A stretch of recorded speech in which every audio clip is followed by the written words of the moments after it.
every single major Western newspaper on Earth ran the same headline in the first week of March 2026. Hormuz is closed, the world's most critical oil choke point, the narrow strip of water through which 20% of all global oil flows every single day, is effectively shut. And right next to that headline in smaller font, buried deeper in the same articles, was a second sentence that nobody seemed to want to talk about. China's refineries are still running at full capacity. Read that again. Strait that carries roughly half of China's imported oil every single day is closed. And China's refineries are still running at full capacity. Those two facts are not a contradiction. They are the most important story in global energy geopolitics right now. And the press is treating them as if they have nothing to do with each other. I want to spend the next 25 minutes taking you through exactly how this is possible. Not the official explanation, not the diplomatic version, not the one that makes America's strategy sound coherent, but the actual structural explanation.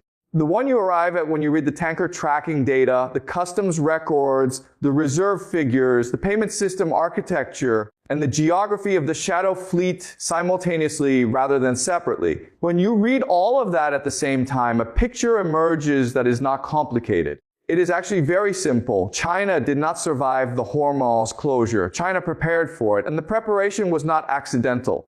It was a decade-long engineering project hiding in plain sight inside customs data, shipping registries, and refinery procurement records that everyone had access to, and almost no one was reading as a system. Let me give you the number that makes everything else in this video make sense.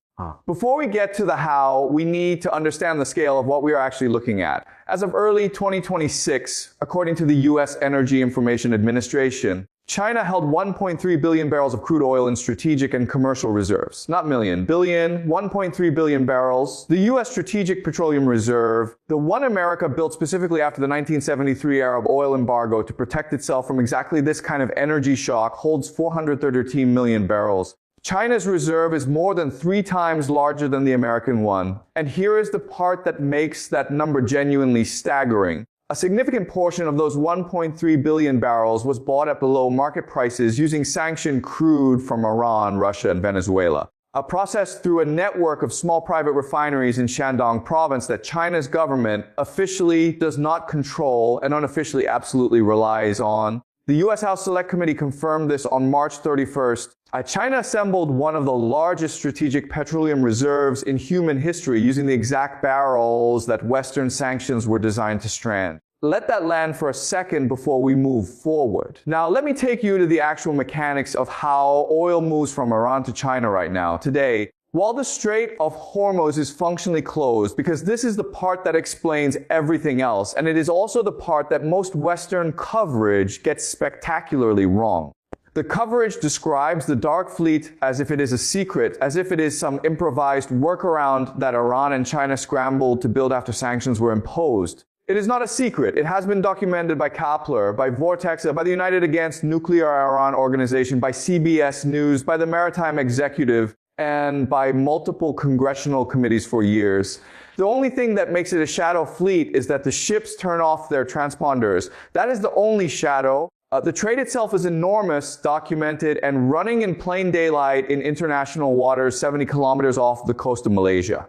Here is exactly how it works. A tanker loads Iranian crude at Karg Island in the Persian Gulf. It transits out of the Gulf, sometimes through the limited corridor Iran has kept open for friendly nation vessels, sometimes through alternative routes. The tanker then disables its AIS transponder, which is the maritime equivalent of turning off your phone's location. It proceeds to an area off the eastern coast of Malaysia, specifically a zone called the Eastern Outer Port Limits Anchorage, roughly 70 kilometers from the Johor coastline. That anchorage is not a secret location. Satellite imagery from commercial providers has been tracking it for years. The United Against Nuclear Iran Organization published satellite photos confirming that on April 21st of this year alone.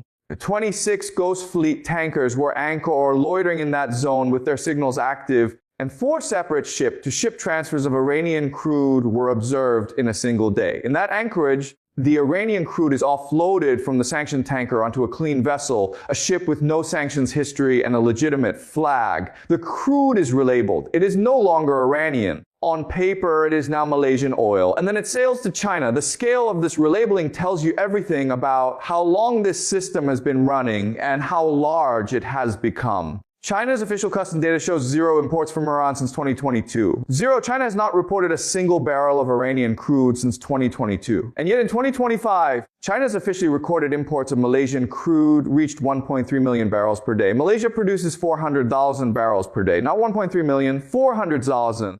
The gap between what Malaysia produces and what China claims to be importing from Malaysia is the dark fleet. It is not hidden. The arithmetic is right there in the customs data. The gap is the system. And the system in 2025 was moving 1.38 million barrels of Iranian crude into China every single day, according to Kepler's tanker tracking analysis, accounting for 12% of China's total crude imports. Now, I want to talk about who processes this oil once it reaches China, because this is where the engineering gets genuinely elegant. If you are a large Chinese state-owned refiner, a company like Sinopec with international operations, dollar-denominated debt, and counterparties in Western financial markets, you cannot touch Iranian crude. The reputational and financial risk of secondary sanctions is too high. Sinopec's president Zhao Dong said it explicitly in March of this year. We basically won't buy Iranian oil. This is pretty clear. And Zhao Dong means it. But Zhao Dong does not process Iran's oil. The teapots do. The teapot refineries are small,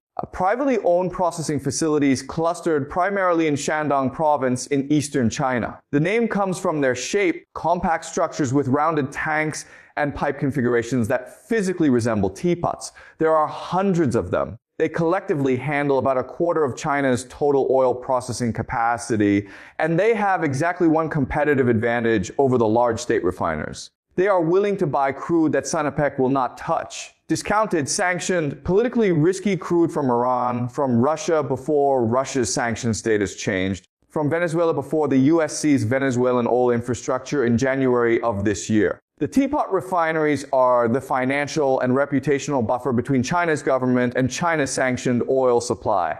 The government does not officially direct them. The government does not officially acknowledge what they are importing. And the government absolutely depends on them to exist. A University of Hong Kong professor described it precisely. The state-owned enterprises handle clean barrels and stay insulated from Western regulators. The teapots handle discounted and politically risky crude. The division of labor is not accidental, it is structural. And the payment architecture that moves money from the teapots to Iranian sellers is the third layer of the system. And it is the one that makes American sanctions structurally incomplete in a way that is rarely explained clearly. Iranian oil sold to China is not paid for in US dollars. It is paid for through China's cross-border interbank payment system, which is known as CIPS. CIPS is China's alternative to Cevodu IFT, the Belgium-based messaging system that underpins most international dollar transactions and through which America imposes financial sanctions. When Iranian crude moves through the dark fleet into a Shandong teapot refinery, payment flows through second-tier Chinese banks, denominated in yuan, routed through CIs, and it never touches the dollar system at any point in the transaction. American financial sanctions work by leveraging dollar dominance. When the payment system is not in dollars and the messaging network is not SUGO-IFT, the leverage does not apply. The architecture of the transaction was specifically designed around the architecture of the sanctions. This is not improvisation. You do not build a parallel payment system in response to a crisis. You build it years in advance because you anticipated the crisis. Now let me give you the numbers for what all of this looks like in practice during the current conflict, because the data that has come out since February 28th, when the US and Israel struck Iran and Iran responded by functionally closing Hormuz, is genuinely remarkable. Before the war, China's imports of Iranian crude through the dark fleet were running at 1.38 million barrels per day. After the war started, according to Kepler data, those imports actually rose, not fell. Rose to approximately 1.6 million barrels per day in the first weeks of the conflict. China was receiving more Iranian oil after Hormuz closed than before it closed. The dark fleet did not slow down. It accelerated. At the same time, China's imports of Russian crude rose by 40.9% in the first 2 months of 2026 compared to the same period in 2025, according to Chinese customs data. Russia became China's largest crude supplier, covering 17.5% of 2025 imports, and that share was rising. The Vortex-analysis confirmed China's Russian seaborne crude imports went from roughly 1.2 million barrels per day in 2025 to about 1.8 million barrels per day as the crisis deepened. A pipeline imports from Russia and domestic Chinese production together were adding another 5.1 million barrels per day on top of that. And sitting underneath all of it was the 1.3 billion barrel reserve, providing a cushion that the U.S. government's own EIA estimated could cover 109 days of seaborne import demand, even if every maritime supply route went to zero simultaneously. I want to stop here and address the counterargument directly, because there is a version of this story that says I am making China sound invincible, and that is not accurate.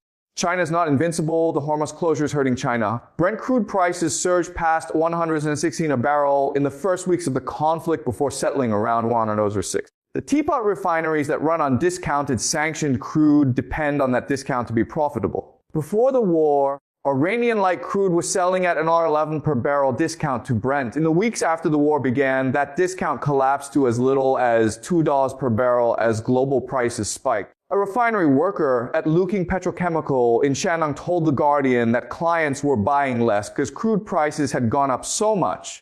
Another industry assessment noted that teapot refiners were holding back from new purchases because of thin margins. The system is under strain. China had to intervene in its own retail fuel market in March, reducing a planned pump price increase by about 50% to prevent social unrest. Lines of cars clogged streets near gas stations across Beijing as drivers scrambled to fill up before prices rose. China is not comfortable. China is managing. And managing is the precise word, because the difference between a country that is hurt by an energy shock and a country that is broken by one is preparation. Specifically, the kind of preparation that converts a geopolitical vulnerability into a manageable inconvenience. China had 1.3 billion barrels in reserve. South Korea had 9 days of LNG. The comparison tells you everything about whose government spent the last decade treating energy security as the #1 strategic priority and whose government assumed the global oil market would always function normally. China did not assume that. China assumed exactly this. And China built for exactly this. Let me take you through the 3 layers of the system that China built, because understanding each layer separately explains the current situation in a way that no single explanation does. The first layer is the reserve architecture. China began building its strategic petroleum reserve seriously in 2007, and it accelerated that construction in 3 phases. By the end of 2025, according to the EIA, China had added an average of 1.1 million barrels per day to its strategic inventories throughout 2025 alone. That is not a buffer. That is a construction project. China was pouring oil into storage at a rate that the IEA recommends countries hold as their entire reserve every day for an entire year. And the oil going into those reserves was cheap. Sanctioned Iranian crude, discounted Russian crude, Venezuelan crude that China was buying below market price through the same shadow fleet network that has been delivering it since 2018. The U.S. House Select Committee put it plainly. China assembled a massive strategic petroleum reserve at well below market cost from the very barrels Western sanctions were designed to strand. The sanctions designed to hurt Iran and Russia funded China's energy security buffer. The second layer is the supplier diversification architecture. China's crude imports cover 49 different source countries. No single supplier accounts for more than 20% of total imports. That 20% ceiling is a deliberate policy constraint, not an accident of market forces. Russia is the largest supplier at 17.5%. Saudi Arabia is second. Iran is third, officially recorded as 0, actually running at 12 to 15% through the relabeling system. Iraq, Brazil, the UAE, Kuwait, they are all in the mix. When one source is disrupted, the portfolio automatically rebalances. When Hormuz closed and Gulf shipments slowed, Russian pipeline deliveries through the power of Siberia pipeline and seaborne shipments through Pacific routes that never come near the Gulf simply increased to compensate. The overland corridor from Russia to China bypasses every maritime choke point entirely. The 38% of China's oil transportation that moves overland cannot be blocked by a naval blockade of any strait. You would have to physically occupy Russian territory to stop it. The third layer is the payment and logistics architecture. This is the one that gets discussed least and matters most for understanding why US sanctions have not worked the way they were designed to work. The dark fleet size payment system, the teapot refinery structure, the Malaysian relabeling corridor, these are not four separate things. They are one integrated system designed with a single purpose: to move sanctioned crude from producer to consumer without touching any infrastructure that American financial or military power can reach. The tanker turns off its transponder in international waters. America cannot legally board a vessel in international waters without evidence of a specific crime. And turning off a transponder is not by itself a crime under international maritime law. The ship-to-ship transfer happens in Malaysia's exclusive economic zone. Malaysia's jurisdiction, not America. Until recently, Malaysia was finding the vessels involved rather than seizing them. The crude arrives relabeled as Malaysian. China's customs records show zero Iranian imports. There is no legal hook in the transaction that American law can reach because the transaction was deliberately architected around every American legal hook. The architecture is the strategy. Now, I want to bring you to what is actually happening right now in April 2026, because the situation is not static and the last 2 weeks have produced genuinely significant developments that change the picture. The US launched its naval blockade of Iranian ports on April 13th. That is different from the earlier strikes and different from allowing the Strait closure to happen. The blockade is an active enforcement mechanism, and it is producing its first real stress tests of the system I have been describing. The US Navy intercepted the Tefani, a tanker flying a Botswana flag that was listed as stateless by the IMO, carrying approximately 1.8 million barrels of Iranian crude. It was headed for the eastern outer port limits anchorage off Malaysia to conduct a ship-to-ship transfer. US forces